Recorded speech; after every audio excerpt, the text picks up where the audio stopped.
So Jordan Reynolds run out a 60-54 victor on his pro debut against Robbie Chapman, the Camden caretaker. Who's always a good fight. He always gives a good account of himself.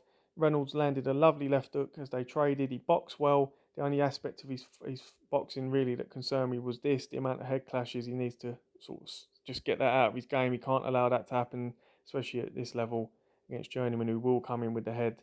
You don't want that. Next up was Ruegg against Dunn. I hope I'm saying his name right. Ruegg is a talented kid, 20 years of age. I've seen him, a fair few years ago. Um, moves nicely. He's got some good head movement and stuff like that. It's his actual fundamentals which concern me, or the lack of. A lot of style, but not enough substance for me. He didn't really put a dent in Dunn at all until possibly late in the fight. He ran out of 40-36 victor. I just think, as he said, he's erratic, and I think that erraticness he needs to work on, because as you move up the ranks, you're going to have to fall. You need to be able to have the fundamentals, the ring IQ to be able to be victorious against better fighters. Up next was Carl Fowl against Jordan Dujon. Step up for Fowl on his pro debut against the 4-0 Dujon. But that Team GB, that amateur pedigree, the basics won him the fight. His sheer physical dimensions, I don't think Dujon could really compete with. He didn't have the athleticism or the power to keep him off, or the defensive instincts, or the footwork. He was just caught on the end of his punches all the time. Fowl was able to just feint, move into range, jab, and then touch him with the backhand. You see there, he was going to the body. Whenever Dujon looked to land, he could land a head uppercut off the backhand or to the body.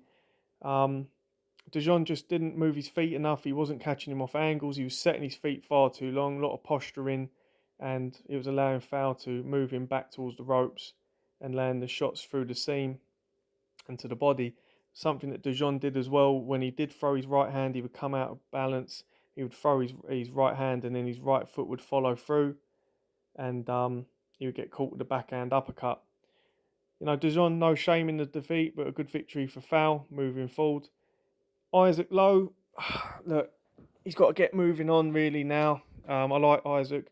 This was never a fight who's going to look particularly great, and I do like Harrison. I think Harrison should be given a chance to win an area title. I think if he was given a bit of backing, he's like Robbie Chapman. I think he's a very decent fighter. He's game. He comes to fight. He's been a great servant through lockdown. I'd like to think when things settle down, he'll get a chance to fight for an area title. But Isaac, again, the head clash really shouldn't really be happening. He should be using his experience, and he should just be keeping it simple. But at times he got dragged in a little bit, but he won the fight convincingly. And then as for Gary Cully, just a lovely, relaxed performance. The Kazakh just couldn't deal with him. He moved him nicely onto that left hand. You see here, just shifted him across.